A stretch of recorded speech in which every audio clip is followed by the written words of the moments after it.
right, let's hit the field. It is Saturday, May 3rd, and the Yankees were taking on the Rays in Game 2 of a 3-game set.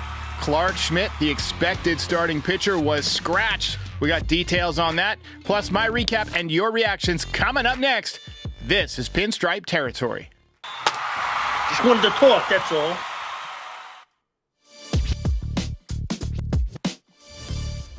How's it going, everybody? Welcome back. Welcome back. Obviously, a very tough and frustrating game for the New York Yankees. Bullpen blows it late. I've always said those are the worst type of games. I'd rather lose 15-0 than have a lead in the 8th inning and watch the bullpen flush it. Tough day for the Yankees.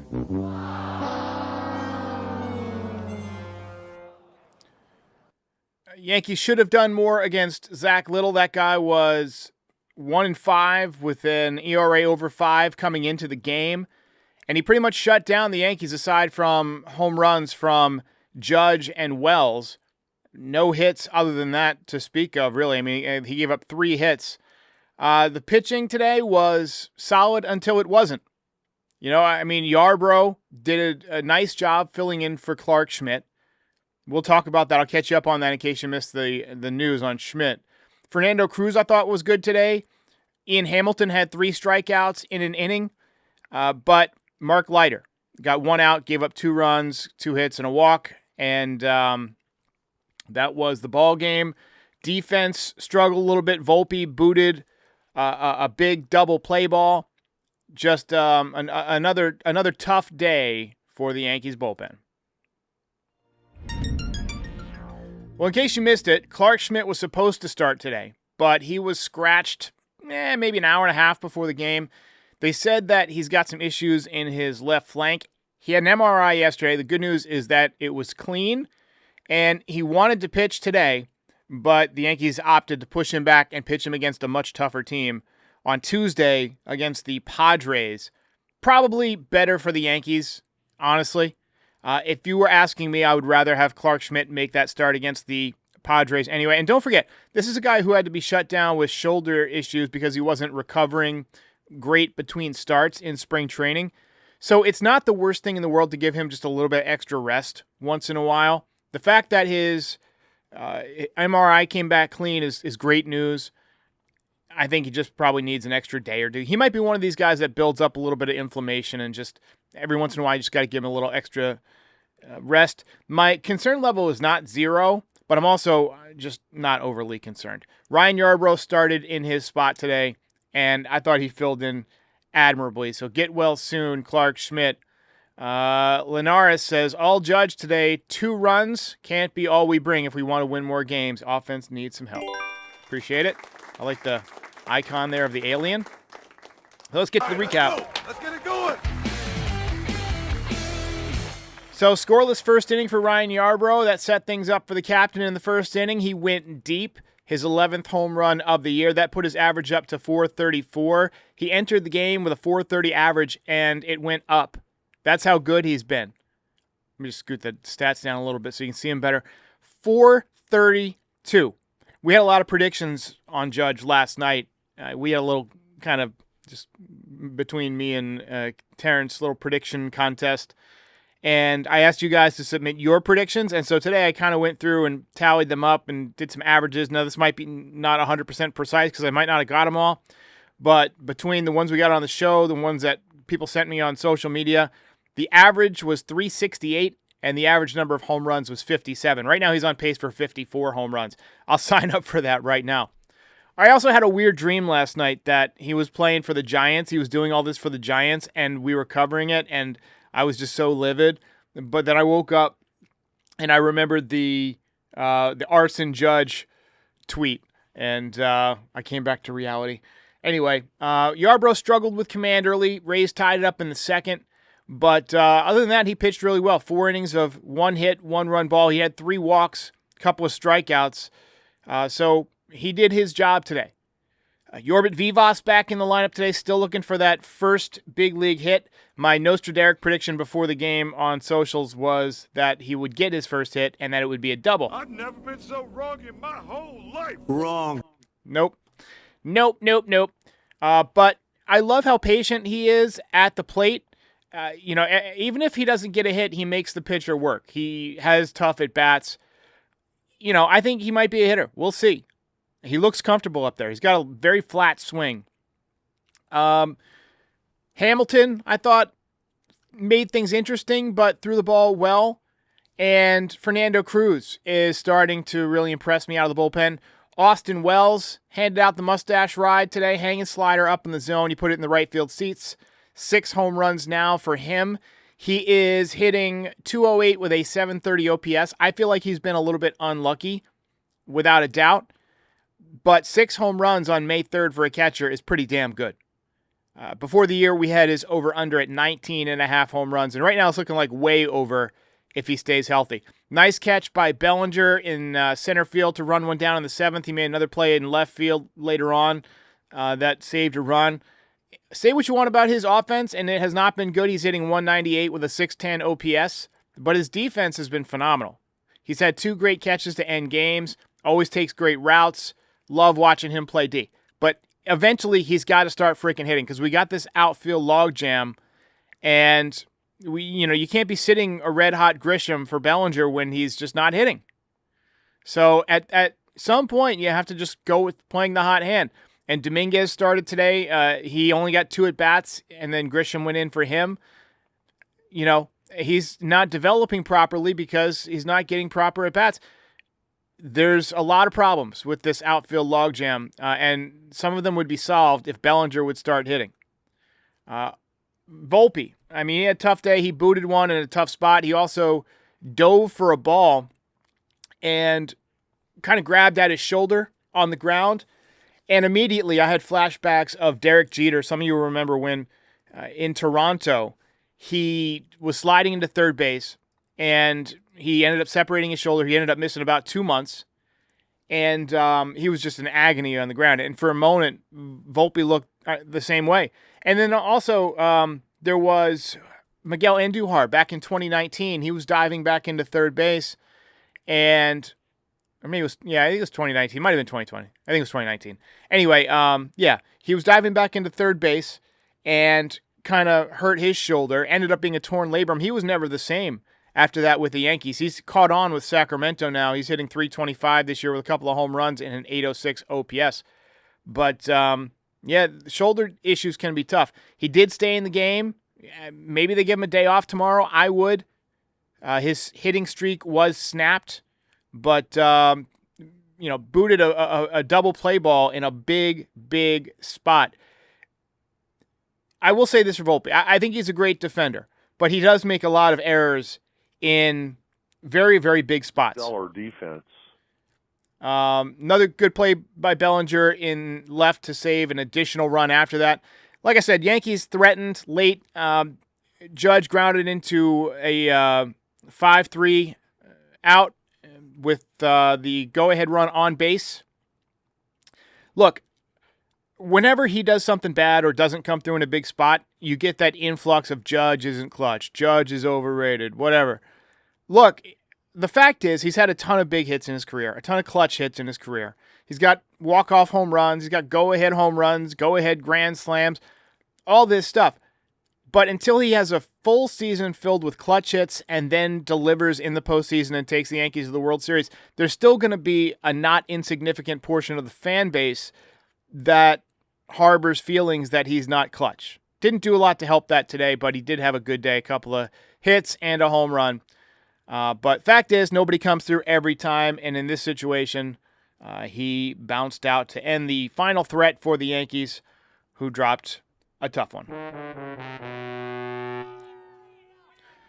All right, so let's move on a little bit. We'll take some comments along the way here. I'll probably move this pretty quick today because this is just not a game that there was a lot of excitement. We only had 5 hits. 2 of them were solo home runs and not much else offensively. Take a look at the position players in the minors, checking on our prospects. George Lombard Jr. continues to get better and better down there in High A, hitting .312 now. 1 home run, 11 stolen bases already, and a .946 OPS.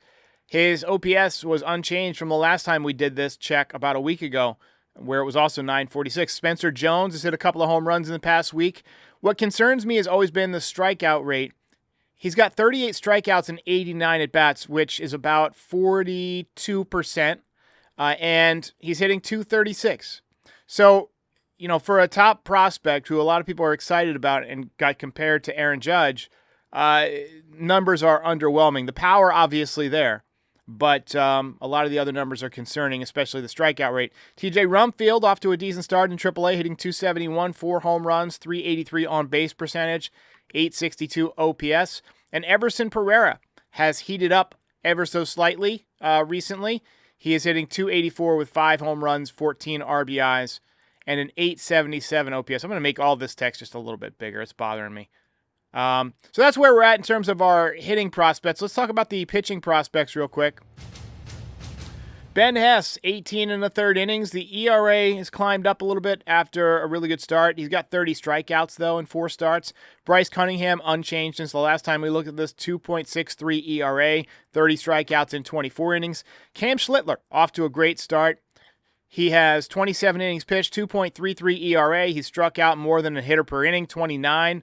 1.04 whip. If I'm the Yankees, I get him into AAA ASAP. I mean, he's obviously pitching well and quite comfortable at AA. Let's get him one step away from the major leagues because we're going to need pitching. I mean, you just can't keep running Carrasco and Warren out there and expect better results.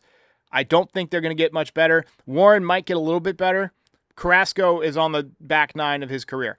Elmer Rodriguez Cruz looks tremendous in high A. 5 games started, 2.25 ERA, 28 innings, and 35 strikeouts.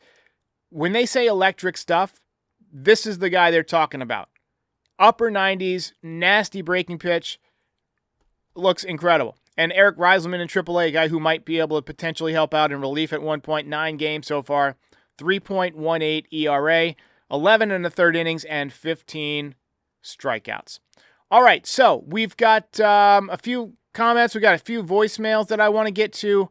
But first, a quick word from our sponsor today, and then we'll be back to wrap it up on a tough day for the Yanks.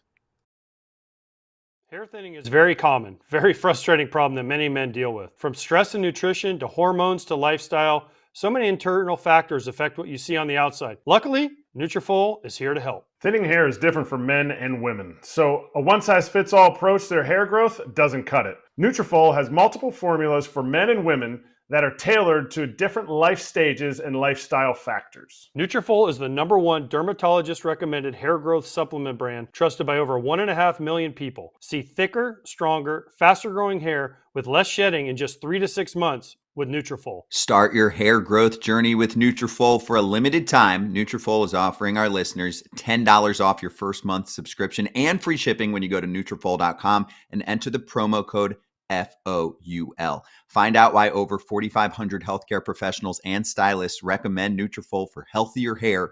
Nutrafol.com, spelled Nutrafol.com, promo code FOUL. Nom Nom Nom says, that's a BS take on Judge, Derek. Sorry. Well, first of all, I didn't even make a take on Judge. Sorry, let me just get I still got a spot for Terrence up here. So I didn't even make a take on Judge.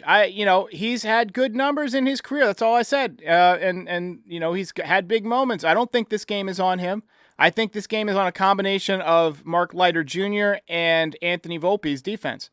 I'm not blaming Judge. Not even in the slightest. Anyway. Susan Menegas says, can't wait to see Lombard Jr. hopefully next year. Yeah. That'd be nice. Mike Bragg says he is sick of Volpe. That's a take I'm seeing. People like to blame Volpe.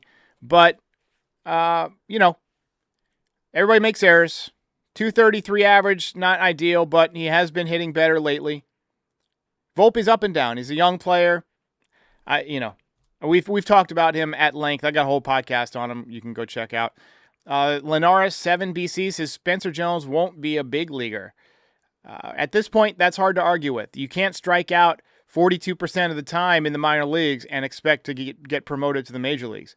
Brilo says Volpe's overrated. Peraza, much better defender, but Peraza can't hit.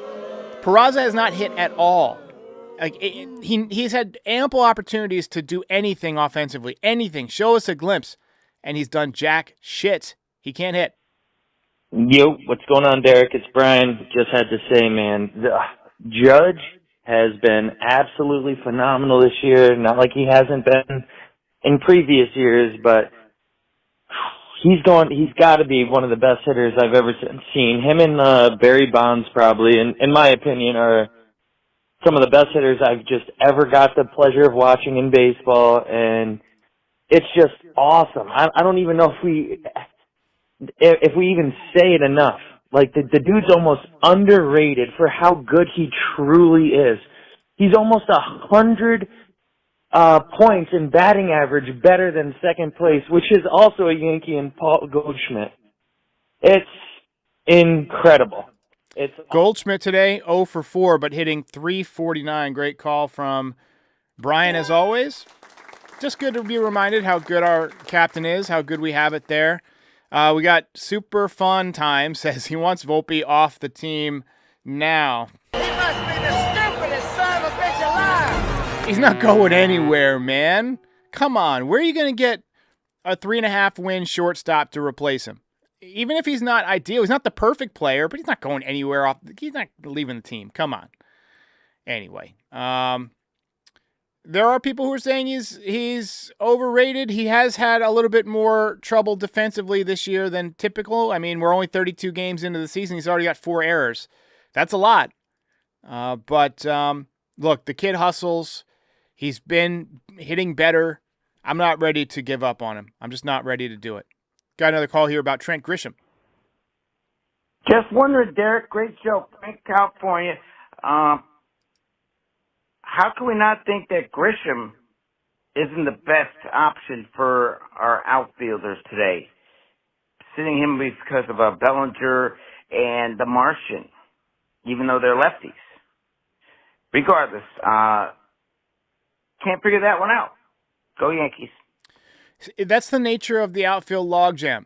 You know, every single day, one of Bellinger, Dominguez, Grisham, or Rice, or did I say Bellinger? One of those guys is going to have to sit, you know, and you got to fill the DH spot. So, you know, when Stanton comes back, that's going to make it even more difficult.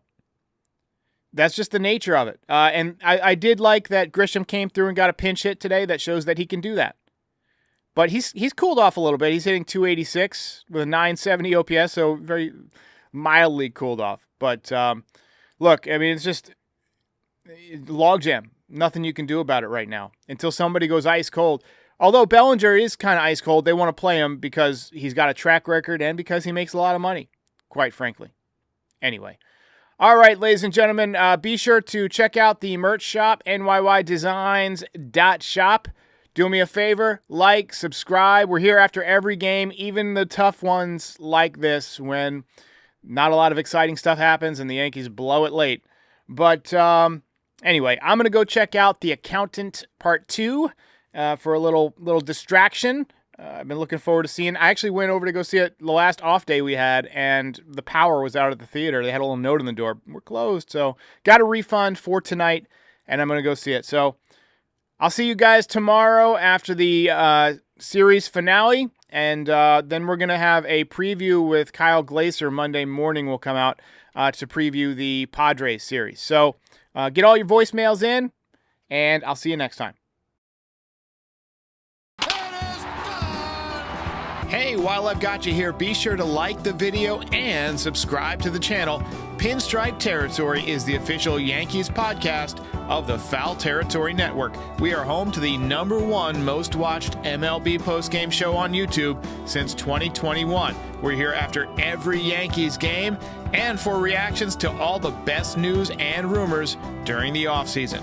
Be a part of the show by calling into the voicemail 718-899-1068. Try to keep it clean for me. And if you ever miss us on YouTube, be sure and subscribe on all your favorite podcast platforms. Go ahead and rate us 5 stars.